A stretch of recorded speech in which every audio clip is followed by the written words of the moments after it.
Hola, hola, ¿todo bien? Buenas tardes, ¿me escuchan?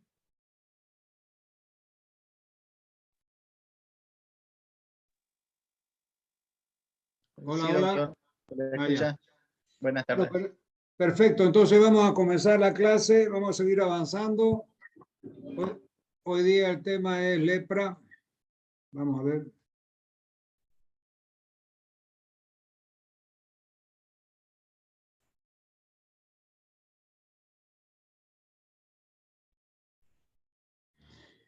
Muy bien, ahí tenemos entonces el tema de lepra. La lepra es una de las enfermedades más antiguas que se conoce dentro del campo de la medicina. Ya en la Biblia, en el Antiguo Testamento, se hablaba de un personaje que era Lázaro, y se cree que ese personaje que es nombrado en el Antiguo Testamento de la Biblia era un paciente que tenía una forma de lepra que es la más contagiosa, la más agresiva, la más invasiva y deformante, que es la lepra lepromatosa. Bueno, eso para hacer un poco historiación de esta enfermedad. ¿Cuál es el agente etiológico? Es una bacteria llamada Mycobacterium leprae. Leprae se escribe. La terminación AE se pronuncia como E. Ya saben ustedes, ¿no? Entonces, Mycobacterium leprae. Este es un pariente cercano dentro de su biología del Mycobacterium tuberculosis, que es otra bacteria agente etiológica de la tuberculosis pulmonar. Muy bien. Entonces, el Mycobacterium leprae es el agente etiológico que causa la lepra, llamada también enfermedad de Hansen. Hansen fue un investigador que descubrió descubrió el agente etiológico y por eso lleva su nombre esta enfermedad. Muy bien, las bacterias se multiplican muy lentamente, el periodo de incubación es prolongado y los síntomas se desarrollan hasta 20 años después de la infección. Entonces, fíjense de que hay algunos casos extremos de lepra cuyo periodo de incubación puede durar hasta 20 años. Entonces, hay muchas cosas que todavía no se entienden muy bien en el asunto de la lepra. ¿Ya? Clasificación de la lepra. Desde que se conoce la enfermedad de una manera más científica, se sabe que presenta múltiples facetas, que se comporta de manera diferente según los individuos y que su evolución es también muy variada.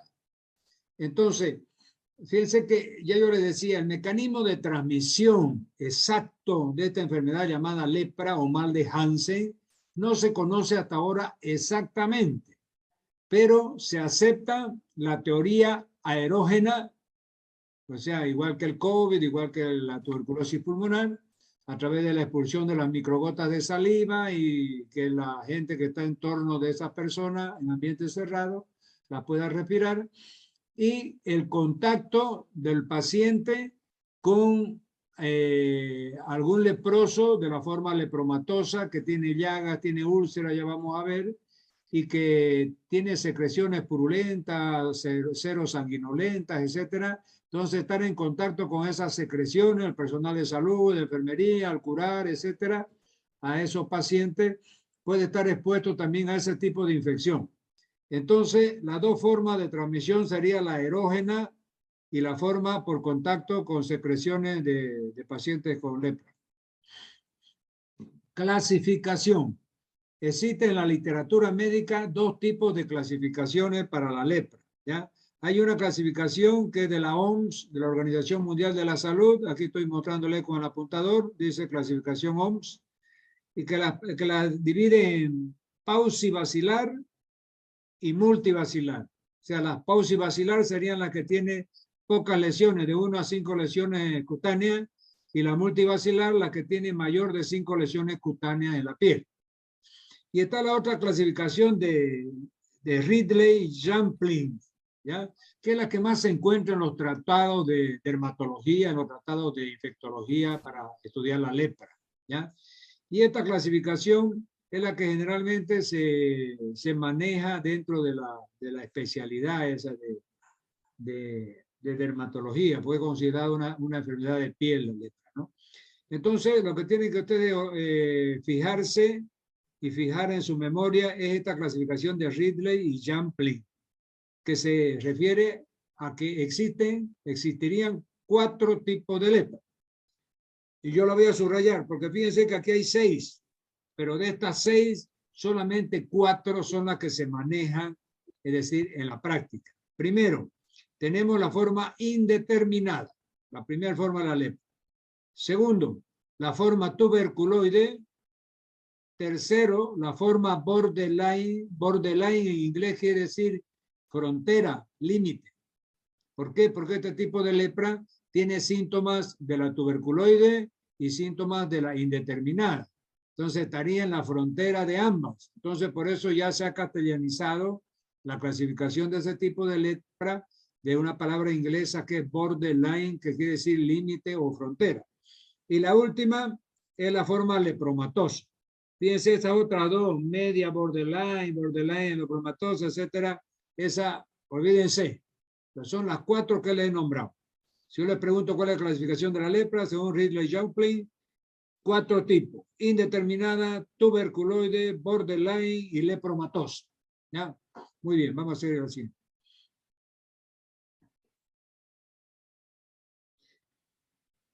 Aquí tenemos el periodo patogénico, la lepra, o sea, la patogenia de la lepra. Dice, el bacilo atraviesa la piel y la mucosa, pasa a las ramificaciones nerviosas, permanece en estado latente durante mucho tiempo, sube a los troncos nerviosos mayores y ahí aparecen los signos neurológicos de las lesiones de la lepra.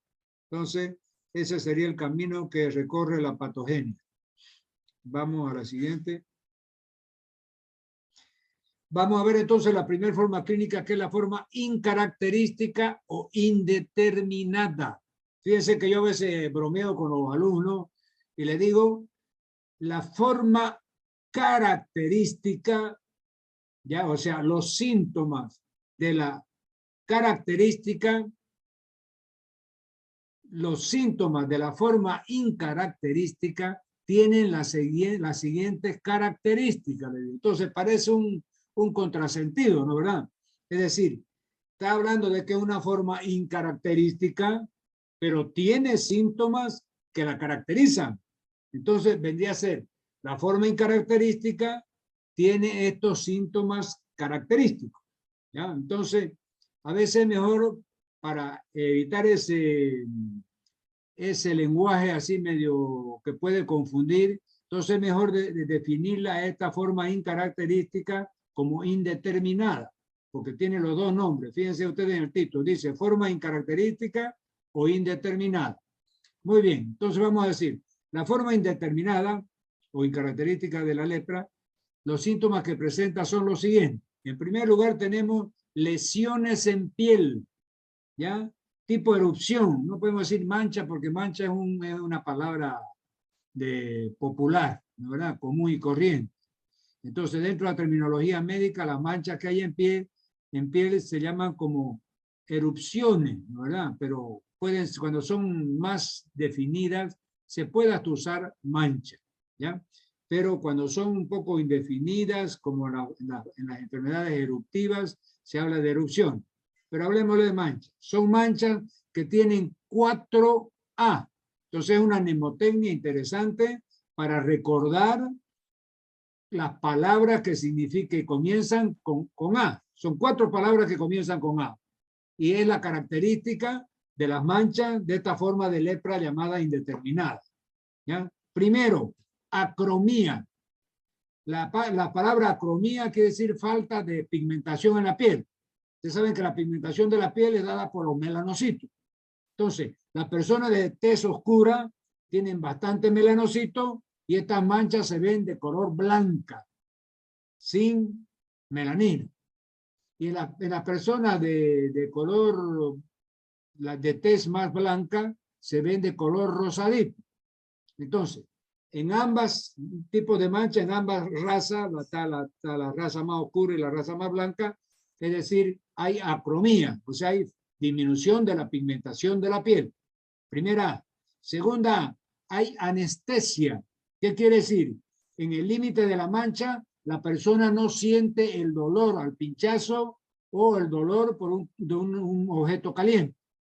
Entonces hay una termoanestesia, ¿ya? Al calor y al dolor. Esa es la otra A, entonces, anestesia. La tercera es anhidrosis. Anhidrosis en términos médicos quiere decir falta de sudoración. Entonces, en ese límite de la mancha no hay glándulas sudoríparas, entonces la piel no produce el sudor. Eso se llama anhidrosis, con H intermedio. Y la tercera es la alopecia. ¿Qué quiere decir? No tiene pelo, no tiene vello esa zona. Si es una zona donde normalmente hay vello o hay pelo, es decir, ahí en ese lugar de la mancha carece de pelo, carece de vello. Eso se llama alopecia. Cae el pelo, cae el vello. Entonces, la característica de la mancha eran las 4A: acrómica, anestésica, anhidrósica o anhidrosis y alopecia. Muy bien, vamos a seguir. Lepra tuberculoide. ¿Qué es lo que caracteriza la forma tuberculoide de la lepra? Entonces, además de las manchas, de esas manchas con las 4A que hemos visto de la indeterminada, ¿ya?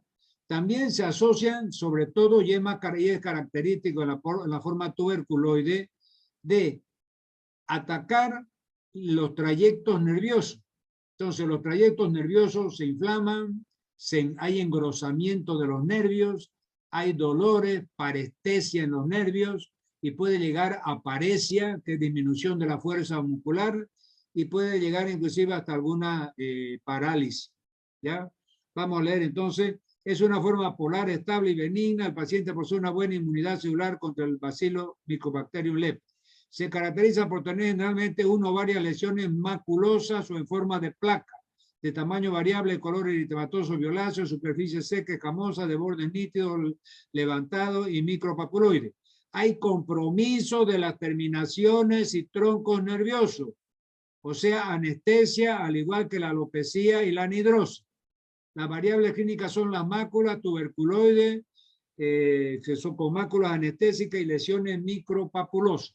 Entonces, fíjense que en la forma tuberculoide tenemos, además de las manchas llamadas máculas, ¿ya? Que tienen las 4A, anestésica, anhidrosis, acrómicas y alopecia. Entonces, también ataca los trayectos nerviosos produciendo inflamación, produciendo engrosamiento, y esa es la forma de la tuberculoide. Aquí, fíjense, ya no define el tercer tipo de la forma clínica, que era la borderline. Ya habíamos dicho que borderline, la palabra borderline en inglés quiere decir límite o frontera. Es una forma de lepra que está a mitad de camino entre la incaracterística y la tuberculoide. Entonces, comulga de algunos síntomas de la incaracterística y comulga de otros síntomas de la tuberculoide. Por eso es que se han puesto de acuerdo en llamarla borderline. Muy bien. Y en cuarto lugar tenemos la forma lepromatosa, que esta es la más grave, la más deformante, y esta es la que probablemente tenía ese individuo, ese personaje que es citado en el Antiguo Testamento de la Biblia, el famoso Lázaro. ¿Por qué? Porque esta enfermedad en la antigüedad era bien conocida y bien temida. Es decir, se la consideraba súper contagiosa. Y llegaban a tal punto de discriminación del pueblo con estas personas leprosas, sobre todo la forma lepromatosa, que le colgaban una campana en el cuello a las personas. Entonces las personas andaban por las calles todo harapiento, melenudo, con el pelo crecido, sucio, porque lo botaban de su propia casa por temor a contagiarse. Entonces, al caminar por las calles de las ciudades, de los pueblos, sonaba esa campana y ya todos los vecinos cerraban puertas y ventanas para evitar contagiarse de esta enfermedad, la famosa lepra. Y la forma era esta forma lepromatosa. Y entonces, ¿cuál es lo que caracteriza esta forma lepromatosa de la lepra? Son las lesiones invasivas, o sea, comienza como una mancha, como ya lo hemos visto con las 4 características, después se forma una vesícula, se rompe, se forma una úlcera y va avanzando esa úlcera, o sea, va invadiendo los tejidos. Supóngase, comienza en la mejilla, en la cara, y comienza a destruir la mejilla, se mete al tabique nasal, destruye el tabique nasal, destruye los huesos propios de la nariz, destruye los cartílagos nasales, se mete al paladar, destruye el paladar óseo. Entonces son tremendamente deformantes. Y entonces hay zonas de la cara o del cuerpo donde están esas lesiones ulceradas, que en algunos está comenzando la lesión y en otras está terminando. Y cuando termina la lesión, forma esas lesiones, es lo que está apareciendo del dibujo, eso como unos tubérculos oscuros de un color bien pigmentado en la cara, en la fase, y eso da lo que después vamos a conocer como llamada la famosa facie leonina, ya que después vamos a ver, lo dejamos ahí. Entonces, esa es la forma de la transmisión. Vamos a leer un poco. Lepra o enfermedad de Hansen, enfermedad granulomatosa crónica de los nervios periféricos y tejidos superficiales, en particular los de la mucosa nasal. Hay lesiones cutáneas, lesiones faciales que provocan desfiguración. 3. Transmisión de persona a persona. Ya hemos visto. A través de las dos teorías, la teoría erógena y el contacto con las secreciones, como ya hemos visto anteriormente. 4. Mecanismo de transmisión desconocido. Fíjense que aquí, voy a ver con mi apunte para que no vean que yo se la estaba charlando. ¿Eh? Fíjense aquí. Mecanismo de transmisión, 2 puntos, desconocido. Entonces, hasta ahora, siglo XXI, no se sabe exactamente el mecanismo de transmisión de esta enfermedad llamada mal de Hansen o lepra. ¿Ya? 4. Se cree que se disemina por inhalación de secreciones infecciosas. O sea que, por vía erógena, es decir, ese bacilo está en el aire, al toser, al estornudar, etcétera, etcétera, como ya saben ustedes, ¿no? Y a través del contacto cutáneo con secreciones respiratorias, exudado de las heridas, etcétera, etcétera. ¿Ya? Que ya hemos visto. Sigamos. Entonces aquí va a tener la forma, fíjense aquí, facie leonina, forma lepromatosa. Lo que yo les decía, la famosa facie leonina es causada por la forma lepromatosa de la lepra y lo que la describen, es decir, recuerdan, según ellos, esa facie, ese tipo de facie, recuerda un poco al león africano. Si ustedes se acuerdan del león africano, tiene una melena, después tiene una nariz ñata que parece una teja volcada, no tiene cejas. Entonces estos pacientes, fíjense, le destruye la nariz, aquí en este dibujo, fíjense aquí, le ha destruido el cartílago nasal, el tabique, hay un hueco aquí en la nariz. Ahí los labios también tienen una destrucción y por la parte interna el paladar duro, el paladar blando también están destruidos. Hay caída de la ceja. Estos pacientes se les crece el cabello porque andan deambulando por ahí, nadie los quiere recibir ni la familia. Y entonces la melena del cabello crecido, fíjense las cicatrices que tiene aquí encima de esa nariz que fue destruida y se ha cicatrizado un poco, la caída de la ceja y toda esta facción, esta expresión, se le ha convenido en llamar facie leonina, o sea que más o menos recuerda la facie de león africano. ¿Ya? Entonces vamos a leer aquí, formación de pliegues y arrugas, facie leonina, y caída de los lóbulos auriculares, orejas de campana.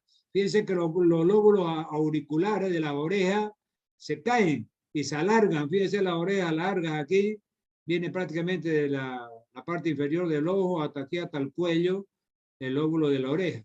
Entonces esta es la famosa facie leonina, aquí está también facie leonina, fíjense, entre comillas, aquí de perfil, aquí de frente, con el hueco en la nariz por destrucción de los labios, la boca, el paladar, y aquí tenemos las cicatrizaciones en la fase que dan lo que se llama esos pliegues y esas arrugas que dan esa expresión de la facie leonina, ¿no? Sigamos.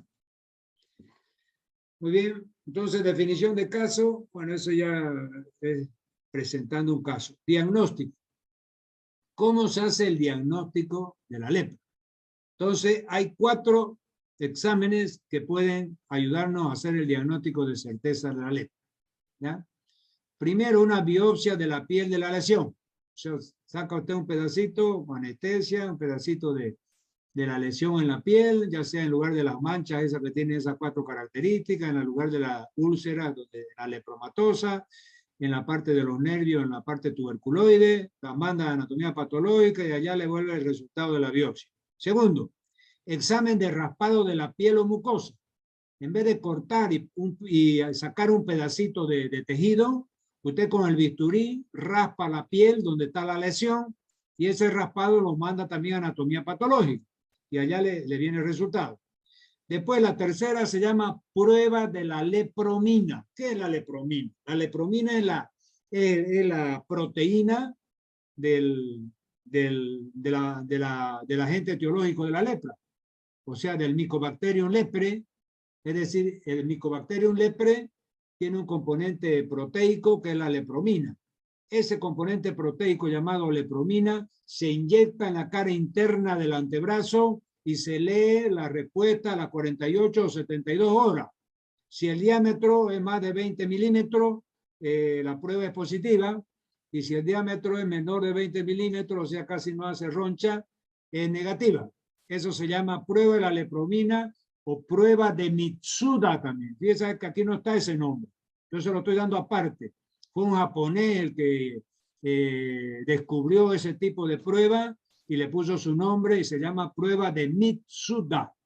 ¿Ya? Así como hay otro apellido japonés, Sakamoko, este se llama Mitsuda. ¿Ya? Pero ese es su apellido. Muy bien. Cuarto examen clínico. Ninguna prueba serológica tiene valor. Entonces, fíjense ustedes que a pesar de que usted se esfuerza como médico para llegar al diagnóstico, puede ser de que después que le haga esas 3 pruebas, todavía quede en duda si se trata de una lesión leprosa. Eso es lo que nos está diciendo aquí. Ninguna prueba serológica tiene valor. Es decir, las pruebas serológicas son las que se hacen con sangre. ¿No es verdad? O sea, usted quiere hacer el diagnóstico con sangre y entonces son muy inconclusivas. ¿Ya? Ahora, estas pruebas que usted hace, por ejemplo, la biopsia, esa es bastante conclusiva, o el raspado de piel en la mucosa. ¿Ya? El test de la lepromina también puede quedar medio dudoso, que tiene 20 milímetros, dice que tiene menos, otro que tiene más. Eso puede llevar a alguna duda. ¿Ya? Fíjense que aquí en Santa Cruz, en el departamento de Santa Cruz, el hospital de referencia para tratar este tipo de patología, como la lepra, que es una patología dermatológica que está catalogada como una dermatopatía, es el hospital de Jorochito. Entonces, cuando usted le llega a su consultorio un paciente con una sospecha diagnóstica de lepra, entonces usted lo que tiene que hacer es una cartita refiriendo al paciente, transfiriendo al paciente al hospital de Jorochito. Allá lo van a ver, le van a hacer todas las pruebas diagnósticas y si se constata que es una lepra, le van a dar los remedios gratuitamente porque es un tratamiento largo, 6 meses, 1 año, después vamos a ver hasta 2 años a veces. ¿Ya? Y entonces esos medicamentos es dado gratuitamente por el SEDE, por el gobierno municipal, etcétera. Y entonces por eso es que ese debe ser el procedimiento. Entonces ustedes ya tienen que ir aprendiendo también a cómo transferir, a cómo, es decir, hacer el encaminamiento de los pacientes que tienen alguna referencia en algún otro establecimiento de salud, porque allá es la referencia departamental de los casos de lepra. Muy bien, criterio diagnóstico ya lo hemos visto. Ahora, prevención. ¿Cómo se hace la prevención de la lepra? Fíjense que en esta enfermedad, cuyo mecanismo de transmisión es medio desconocido, porque toda la prevención se basa en el mecanismo de transmisión. Es decir, si es una enfermedad que transmite por vía erógena, tiene un mecanismo de prevención. Si es una enfermedad que transmite por vía oral, por la ingestión de agua contaminada, como el cólera, por alimentos contaminados, tiene otro mecanismo de prevención, ¿no? Entonces aquí queda muy difícil saber realmente cómo prevenir esta enfermedad 100%, es decir, porque se desconoce parte de su mecanismo de transmisión. Pero ya la teoría de la transmisión erógena y por el contacto con las secreciones ya hace de que la prevención se haga por medidas higiénicas. O sea, el personal de salud que va a curar un leproso que tiene herida, tiene la forma lepromatosa, tiene que vestir una indumentaria especial. Un delantal de plástico, gorro, barbija, barbijo, guantes, etcétera, para evitar ser salpicado con esas secreciones y pueda infectarse, ¿no verdad? Después se está usando también la vacuna que se usa contra la tuberculosis, que es la BCG. Se está utilizando también para la prevención de estos casos y tratamiento de la lepra. Prevención, entonces fíjense aquí. Promoción de la salud, educación en salud sobre el padecimiento, secuela, tratamiento, complicaciones y modo de transmisión, saneamiento ambiental, control de enfermos y contacto, consulta dermatológica al público. Una mancha insensible puede aparecer en la piel, si lo nota, consulta a su médico. Entonces, un consejo que se está dando, la mayoría de las personas tienen manchas en la piel, el 80% son micosis, hongo. Dice remasalada, es el término común y corriente acá en nuestro medio. Pucha, tengo una remasalada, una manchita que no sana nunca. Entonces, ojo, esas manchas que no sanan nunca pueden ser una forma incaracterística de la lepra, ¿de verdad? Vamos allá. Prevención de la lepra, fíjense, protección específica, aplicación de la BCG. Esta BCG es la vacuna contra la tuberculosis que se está utilizando para prevenir la lepra. Higiene personal. Después de tratamiento de la lepra. Entonces, la forma tuberculoide se usa la dapsona. Ya ustedes van a llegar en farmacología, ojalá que se les dé en farmacología. Yo, mis alumnos de farmacología ya están recetando todos estos medicamentos, ¿no? Entonces, la tuberculoide, la dapsona es un medicamento que pertenece a la familia de la sulfa. La dapsona madre se llama. Esta apareció más o menos hace unos 50 años, pero imagínense, la lepra hace 2000 años que existe. Y no había un tratamiento efectivo. Hace 50 años apareció esta dapsona madre y comenzó a curarse la forma lepromatosa de la lepra, que es por eso es que se ve poco ahora esa forma lepromatosa. A raíz de que apareció este medicamento que pertenece a la sulfa y es llamada dapsona. Se la considera la dapsona madre porque a partir de ella se han elaborado otros medicamentos. Entonces, dapsona más rifampicina en la tuberculoide 6 meses. Ahora, en la lepromatosa tienen que hacerse ya un esquema triple. 3 medicamentos. Dapsona, rifampicina, como era el anterior, más clofazimina. Y por 2 años. Fíjense que acá es más largo, ¿no? 2 años de tratamiento. Sigamos. Bueno, el tratamiento es el mismo, se repite. Acá hay una lesión que se llama mal perforante plantar. Este es una lesión leprosa, de etiología leprosa, del mal de Hansen, y se debe a una inflamación de los nervios de la planta del pie. Fíjense que en el dibujo está la planta del pie. Y bien aquí en el talón, la parte del talón, hay una herida profunda que se va haciendo cada vez más profunda y cada vez más dolorosa que no le permite apoyar ese pie a esa persona. Tremendamente dolorosa. Se llama mal perforante plantar y es debido a una neuritis hanseniana. O sea, el mal de Hansen y la lepra, ¿no? De origen leproso. Vamos a leer. El mal perforante plantar se observa a menudo como complicación a secuelas de la neuritis hanseniana. Se ha afirmado que es de naturaleza trófica. O sea, cuando esa zona, esos tejidos, no tienen el trofismo dado por los nervios, entonces comienzan a ulcerarse, a gangrenarse, a perforarse y se hace cada vez más profunda y son tremendamente dolorosas, ¿ya? Entonces hay que hacer un tratamiento a la lepra para que cure ese mal perforante plantar, para que cicatrice, ¿ya? Muy bien, entonces de esa forma hemos terminado con esta parte de lepra.